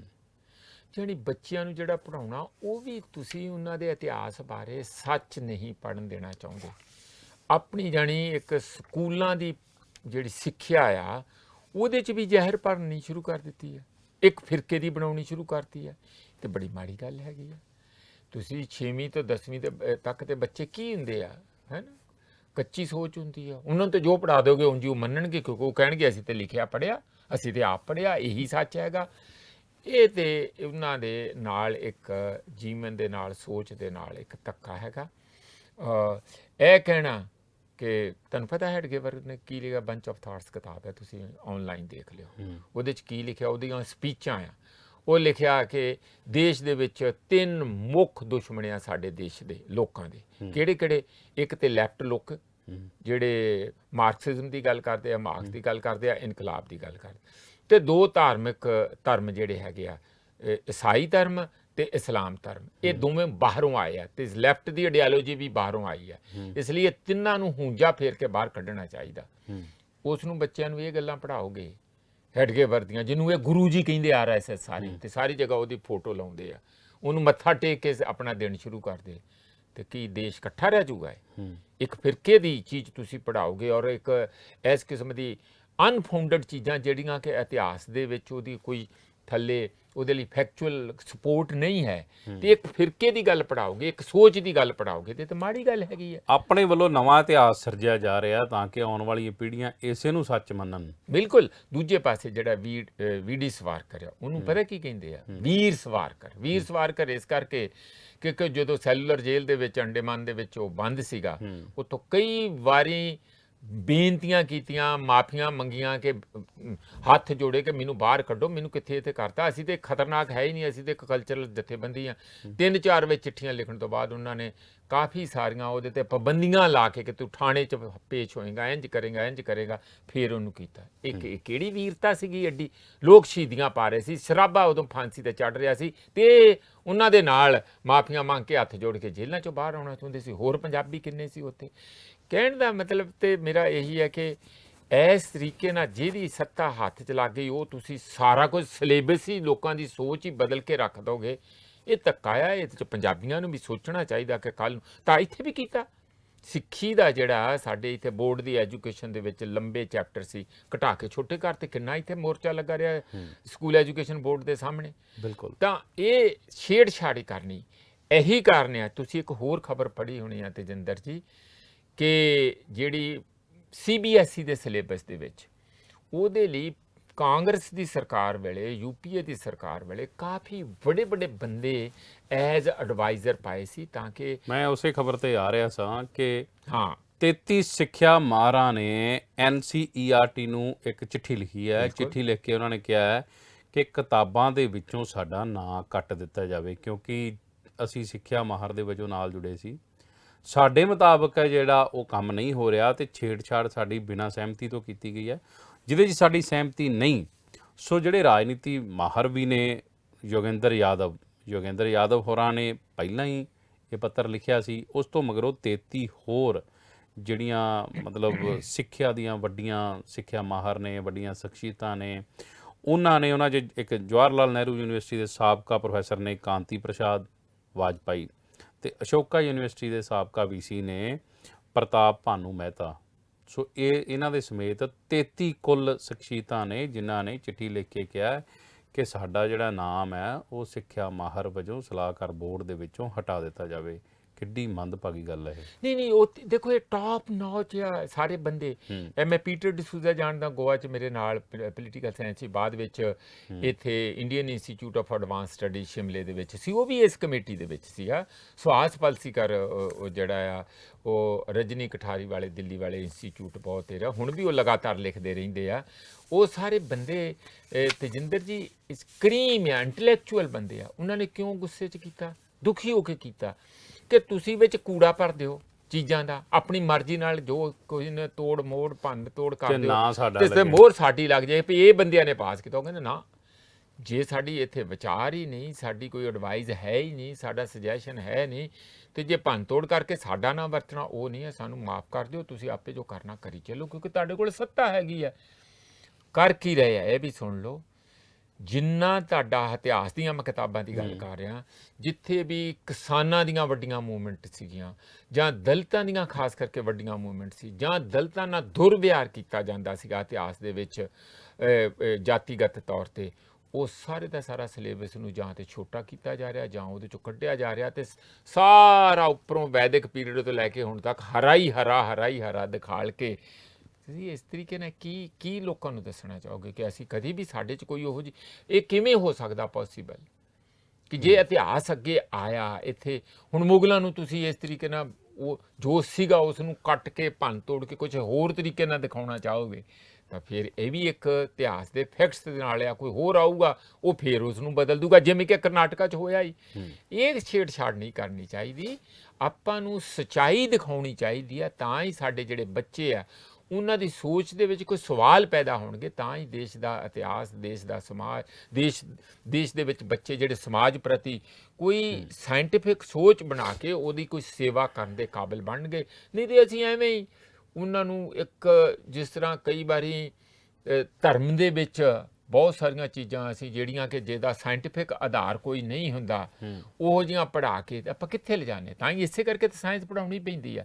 ਪਰ ਜੇ ਉਸ ਨੂੰ ਵੀ ਤੁਸੀਂ ਵਿਗਾੜ ਤਗਾੜ ਦਿਓਗੇ ਸਾਰਾ ਕੁਝ, ਤਾਂ ਫਿਰ ਅਸੀਂ ਆਪਣੀ ਆਉਣ ਵਾਲੀਆਂ ਪੀੜ੍ਹੀਆਂ ਦਾ, ਨੌਜਵਾਨਾਂ ਦਾ ਬਹੁਤ ਵੱਡਾ ਨੁਕਸਾਨ ਕਰ ਰਹੇ ਹਾਂ। ਬਿਲਕੁਲ, ਇਹਦੇ ਬਾਰੇ ਨਾ ਪੂਰੇ ਦੇਸ਼ ਦੇ ਵਿੱਚ ਮੂਵਮੈਂਟ ਚੱਲਣੀ ਚਾਹੀਦੀ ਹੈ। ਲੋਕ ਅਜੇ ਅਵੇਅਰ ਨਹੀਂ ਹੈ, ਇਸ ਬਾਰੇ ਜਾਗਰੂਕ ਨਹੀਂ ਹੋਏ ਕਿ ਆਉਣ ਵਾਲੇ ਭਵਿੱਖ ਦੇ ਨਾਲ ਇਹ ਕਿਤਾਬਾਂ ਦੇ ਨਾਲ ਛੇੜਛਾੜ ਕਰਕੇ, ਇਤਿਹਾਸ ਦੇ ਨਾਲ ਛੇੜਛਾੜ ਕਰਕੇ ਸਾਡਾ ਕਿੱਡਾ ਵੱਡਾ ਜਿਹੜਾ ਨੁਕਸਾਨ ਹੈ ਇਤਿਹਾਸਿਕ ਤੌਰ ਤੇ ਕੀਤਾ ਜਾ ਰਿਹਾ ਹੈ। ਤੇ ਤੁਹਾਨੂੰ ਪਤਾ ਹੋਣਾ ਕਿ ਪੰਜਾਬ ਸਰਕਾਰ ਇੱਕ ਵਿਸ਼ੇਸ਼ ਸੈਸ਼ਨ ਹੈ ਜਿਹੜਾ ਵਿਧਾਨ ਸਭਾ ਦਾ ਸਪੈਸ਼ਲ ਇਜਲਾਸ ਕਰਾਉਣ ਜਾ ਰਹੀ ਹੈ। ਵਿਸ਼ੇਸ਼ ਸੈਸ਼ਨ ਹੈ ਜਿਹੜਾ ਉਹ ਇਜਲਾਸ ਹੋਣਾ ਹੈ। ਇਦੋਂ ਪਹਿਲਾਂ 27 ਸਤੰਬਰ ਤੋਂ 3 ਅਕਤੂਬਰ 2022 ਤੱਕ ਵਿਸ਼ੇਸ਼ ਇਜਲਾਸ ਸੀ ਜਿਹੜਾ ਵਿਧਾਨ ਸਭਾ ਦਾ ਉਹ ਬੁਲਾਇਆ ਗਿਆ ਸੀ। ਜਿਹੜਾ ਸਪੈਸ਼ਲ ਸੈਸ਼ਨ ਸੀਗਾ ਉਹਨੂੰ ਲੈ ਕੇ ਹੁਣ ਕਾਂਗਰਸ ਦੇ ਵਿਰੋਧੀ ਧਿਰ ਦੇ ਜਿਹੜੇ ਲੀਡਰ ਨੇ ਪ੍ਰਤਾਪ ਸਿੰਘ ਬਾਜਵਾ, ਉਹਨਾਂ ਨੇ ਸਵਾਲ ਚੁੱਕੇ ਨੇ। ਆਪਰੇਸ਼ਨ ਲੋਟਸ ਦੇ ਤਹਿਤ ਜਿਹੜਾ ਵਿਸ਼ੇਸ਼ ਇਜਲਾਸ ਸੀਗਾ ਉਹ ਕਰਵਾਇਆ ਗਿਆ ਸੀ, ਸਪੈਸ਼ਲ ਸੈਸ਼ਨ ਸੀ ਜਿਹੜਾ। ਉਹ ਕਹਿੰਦੇ ਜਿਹੜਾ ਆਪਰੇਸ਼ਨ ਲੋਟਸ ਸੀਗਾ ਉਹਦੇ ਦੋਸ਼ ਲੱਗੇ ਸੀ ਕਿ ਸਾਡੇ ਵਿਧਾਇਕਾਂ ਨੂੰ ਖਰੀਦਣ ਦੀ ਕੋਸ਼ਿਸ਼ ਕੀਤੀ ਗਈ ਹੈ, ਉਹਨਾਂ ਨੂੰ 100 ਕਰੋੜ ਰੁਪਏ ਦੀ ਪੇਸ਼ਕਸ਼ ਕੀਤੀ ਗਈ ਹੈ। ਤੇ ਉਹਨਾਂ ਨੇ ਕਿਹਾ, ਬਾਜਵਾ ਨੇ, ਵੀ ਉਹਦੇ ਤੇ ਹੁਣ ਤੱਕ ਕੀ ਕਾਰਵਾਈ ਹੋਈ ਹੈ। ਆਪਰੇਸ਼ਨ ਲੋਟਸ ਦੇ ਬਾਰੇ 'ਚ ਐਕਸ਼ਨ ਰਿਪੋਰਟ ਹੈ ਜਿਹੜੀ, ਐਕਸ਼ਨ ਟੇਕਨ ਰਿਪੋਰਟ ਹੈ ਜਿਹੜੀ, ਉਹ ਪੇਸ਼ ਕਰੋ ਇਸ ਸੈਸ਼ਨ ਤੋਂ ਪਹਿਲਾਂ, ਤਾਂ ਕਿ ਲੋਕਾਂ ਤੱਕ ਹੁਣ ਤੱਕ ਦੀ ਸਾਰੀ ਕਾਰਵਾਈ ਹੈ ਜਿਹੜੀ ਉਹ ਸਾਂਝੀ ਹੋਵੇ। ਇਹਦੇ ਬਾਰੇ ਉਹਨਾਂ ਨੇ ਮਾਨਯੋਗ ਵਿਧਾਨ ਸਭਾ ਦੇ ਸਪੀਕਰ ਸਾਹਿਬ ਨੂੰ ਚਿੱਠੀ ਲਿਖੀ ਹੈ। ਤੇ ਉਹ ਕਹਿੰਦੇ ਵੀ ਸੈਸ਼ਨ 'ਚ 3 ਘੰਟੇ 11 ਮਿੰਟ ਦੀ ਚਰਚਾ ਹੋਈ ਸੀ, ਜਿਹੜਾ ਵਿਸ਼ੇਸ਼ ਇਜਲਾਸ ਸੀਗਾ, ਤੇ ਉਹਦੇ 'ਚ ਪੰਜਾਬ ਦੀ ਜਨਤਾ ਦੇ ਪੈਸੇ ਲੱਗੇ ਸਨ। ਸੋ ਇਸ ਕਰਕੇ ਇਹ ਕਲੀਅਰ ਹੋਣਾ ਚਾਹੀਦਾ ਪੰਜਾਬ ਦੇ ਲੋਕਾਂ ਨੂੰ, ਜਿਨ੍ਹਾਂ ਦੇ ਪੈਸੇ ਲੱਗੇ ਸੀ, ਟੈਕਸ ਦੇ ਪੈਸੇ ਲੱਗੇ ਸੀ, ਕਿ ਉਸ ਜਿਹੜਾ ਸਪੈਸ਼ਲ ਸੈਸ਼ਨ ਸੀਗਾ ਉਹਦੇ ਬਾਬਤ ਹੁਣ ਤੱਕ ਕਾਰਵਾਈ ਕੀ ਹੋਈ ਹੈ। ਇਹਦਾ ਸੌਖਾ ਤਰੀਕਾ ਹੈ, ਇੱਕੋ ਗੱਲ ਕਹਿ ਕੇ ਆਪਣਾ ਪਿੱਛਾ ਛਡਾਉਣ, ਨਿਕਲਣਾ ਇਹ 'ਚੋਂ ਕੁਛ ਨਹੀਂ। ਉਹ ਤੇ ਕਹਿ ਦੇਣਗੇ ਅਸੀਂ ਛੁਰਲੀ ਛੱਡੀ ਸੀਗੀ, ਲੱਗਦੀ ਛੁਰਲੀ ਆ, ਕਿਹੜਾ ਇੰਨੇ ਕਰੋੜ ਰੁਪਏ ਇੱਥੇ ਕੀਮਤ ਪਾ ਦੋ, ਫਿਰ ਪਾਈ ਕਿਉਂ ਨਹੀਂ, ਗਏ ਕਿਉਂ ਨਹੀਂ, ਫਲਾਨਾ ਟਮਕਾਣਾ। ਇਹ ਤੇ ਆਪਣੀ ਮਹਾਨਤਾ ਆਪ ਹੀ ਐਵੇਂ ਰੌਲਾ ਰੱਪਾ ਪਾਉਣ ਲਈ ਆ। ਤੁਸੀਂ ਕਦੀ ਇਸ ਤਰ੍ਹਾਂ ਪਾਰਟੀ ਕਿਸੇ ਨੂੰ ਸੁਣਿਆ, ਕੋਈ ਵੱਡਾ ਲੀਡਰ ਹੋਵੇ ਇਹ ਕਹੇ ਮੈਂ ਸਭ ਤੋਂ ਇਮਾਨਦਾਰ ਆ, ਕੱਟੜ ਇਮਾਨਦਾਰ ਆ। ਆ ਮੇਰਾ ਜਿਹੜਾ ਨਾਲ ਦਾ ਮੇਰੀ ਕੁਰਸੀ ਤੇ ਦੋਸਤ ਬੈਠਾ, ਇਹ ਵੀ ਕੱਟੜ ਇਮਾਨਦਾਰ ਆ। ਵੀ ਜਾਣੀ ਜੇ ਇਹਨੂੰ, ਜਾਣੀ ਇਹਦੀਆਂ 7 ਪੀੜ੍ਹੀਆਂ ਨਹੀਂ ਸੋਚ ਸਕਦੀਆਂ ਕਿ ਕਿਸੇ ਦੇ ਕੋਲ ਖੋਟਾ ਪੈਸਾ ਵੀ ਕੋਈ ਲਿਆ ਜਾਵੇ, ਜਾਂ ਕਿਸੇ ਦਾ ਕੋਈ ਮਾੜਾ ਜਿਹਾ ਵੀ ਬੁਰਾ ਕਰੇ, ਕਿਉਂਕਿ ਇਹ ਕੱਟੜ ਇਮਾਨਦਾਰ ਆ। ਫਿਰ ਬਾਅਦ 'ਚ ਥੋੜ੍ਹੀ ਦੇਰ ਬਾਅਦ ਪਤਾ ਲੱਗਦਾ ਬੰਦੇ ਤੇ ਜੇਲ੍ਹ 'ਚ ਬੈਠੇ। ਜਾਣੀ ਇਹ ਕੀ ਹਾਸੋਹੀਣੀਆਂ ਦੀਆਂ ਗੱਲਾਂ ਹੈਗੀਆਂ। ਮੇਰਾ ਖਿਆਲ ਹੈ ਸੈਲਫ ਸਰਟੀਫਿਕੇਸ਼ਨ, ਆਪ ਹੀ ਆਪਣੇ ਆਪ ਨੂੰ ਮਹਾਨ ਕਰਕੇ ਟੰਮਣੇ ਤੇ ਬਹਿ ਕੇ ਕਹਿਣਾ ਆਹ ਦੇਖੋ ਕਿੱਡੇ ਉੱਚੇ ਬੈਠੇ ਆ, ਇਹਦਾ ਕੋਈ ਨਹੀਂ। ਇਹ ਤੇ ਲੋਕ ਆਪਣੇ ਮਨਾਂ 'ਚ ਤੁਹਾਨੂੰ ਜੇ ਉੱਚੇ ਬਿਠਾ ਲੈਣਗੇ ਤੇ ਤੁਹਾਨੂੰ ਰੌਲਾ ਵੀ ਪਾਉਣ ਦੀ ਲੋੜ ਨਹੀਂ ਹੈ, ਤੇ ਆਪਣਾ ਆਪ ਪ੍ਰਚਾਰ ਕਰਨ ਦੀ ਲੋੜ ਨਹੀਂ, ਆਪਣੇ ਗਲ 'ਚ ਸਰਟੀਫਿਕੇਟ ਲਟਕਾ ਕੇ ਲੋਕਾਂ ਨੂੰ ਦੱਸਣ ਦੀ ਲੋੜ ਨਹੀਂ ਹੈ। ਇਹੀ ਜਿਹਾ ਹੀ ਮਾਮਲਾ ਇਹ ਆ, ਕਹਿ ਤੇ ਬੈਠੇ ਆ, ਇਹ ਗੱਲ ਦੇ ਵਿੱਚ ਹੈ ਨਹੀਂ ਕੋਈ। ਉਹ ਕਿਹਦੇ ਫੋਨ ਲੱਭਣਗੇ, ਕਿਹਦਾ ਨਾਂ ਲੈਣਗੇ, ਕਿੱਥੋਂ ਹੋਊਗਾ, ਰੌਲਾ ਰੱਪਾ ਪਊਗਾ। ਸੈਸ਼ਨ ਦਾ ਮਸਾਲਾ ਬਣ ਗਿਆ। ਇਹ ਕਹਿਣਗੇ ਤੁਸੀਂ ATR ਰਿਪੋਰਟ ਦਿਓ, ਐਕਸ਼ਨ ਟੇਕਨ ਰਿਪੋਰਟ ਦਿਓ। ਉਹ ਕਹਿਣਗੇ ਜੀ ਕਰ ਰਹੇ ਆ, ਅਜੇ ਸਾਨੂੰ ਬੰਦੇ ਨਹੀਂ ਲੱਭੇ, ਬੰਦਿਆਂ ਦੇ ਟੈਲੀਫੋਨ ਖਰਾਬ ਹੋ ਗਿਆ। 14 ਫੋਨ ਤੇ ਸਿਸੋਦੀਆ ਤੇ ਲੱਗਦੇ ਆ ਵੀ ਉਹਨੇ ਇੱਧਰ ਉੱਧਰ ਕੀਤੇ ਅਮਨ, ਜਿਹੜੀਆਂ ਅਖਬਾਰਾਂ 'ਚ ਆਈਆਂ ਗੱਲਾਂ, ਮੈਂ ਕਿਹੜਾ ਸਿਸੋਦੀਆ ਦੇ ਕੋਲ ਜਾ ਕੇ ਗਿਣੇ ਆ ਫੋਨ ਕਿੰਨੇ ਸੀ। ਇਹ ਫੋਨ ਵੀ ਤੇ ਇੱਧਰ ਉੱਧਰ ਹੋ ਸਕਦੇ ਆ ਜਿੱਥੇ ਇਹ ਸਾਰੀਆਂ ਕਾਲਾਂ ਆਈਆਂ ਸੀਗੀਆਂ। ਹੁਣ ਇਹ ਕਹਿ ਸਕਦੇ ਆ ਕਿ ਸਾਨੂੰ ਬੜੀ ਮਤਲਬ ਇਸ ਤਰੀਕੇ ਦੇ ਫਲਿਮਜ਼ੀ ਜਿਹੇ ਕਈ ਕਿਸਮ ਦੇ ਆਰਗੂਮੈਂਟ ਹੋਣਗੇ। ਟਾਈਮ ਬਰਬਾਦ ਹੋਊਗਾ ਤੁਹਾਡਾ ਸੈਸ਼ਨ ਦਾ, ਨਿਕਲਣਾ ਇਹ 'ਚੋਂ ਕੁਛ ਨਹੀਂ, ਕਿਉਂਕਿ ਕੁਛ ਬਹੁਤਾ ਲੱਗਦਾ, ਮੈਨੂੰ ਤਾਂ ਲੱਗਦਾ ਕੁਛ ਹੈ ਹੀ ਨਹੀਂ। ਕਿਉਂਕਿ ਇਸ ਸੈਸ਼ਨ ਦੇ ਵਿੱਚ ਵੀ ਸਾਨੂੰ ਪਤਾ ਹੈ ਕਿ ਵਿਰੋਧੀ ਧਿਰ ਇਹਨਾਂ ਮੁੱਦਿਆਂ ਤੇ ਸੱਤਾ ਧਿਰ ਨੂੰ ਘੇਰੇਗੀ। ਤੇ ਆਪਣਾ ਸਮਾਂ ਹੁਣ ਸਮਾਪਤੀ ਵੱਲ ਹੈ, ਤੇ ਫਿਰ ਨਵੇਂ ਮੁੱਦੇ ਨਾਲ ਚਰਚਾ ਕਰਾਂਗੇ। ਧੰਨਵਾਦ। ਬਹੁਤ ਬਹੁਤ ਸ਼ੁਕਰੀਆ।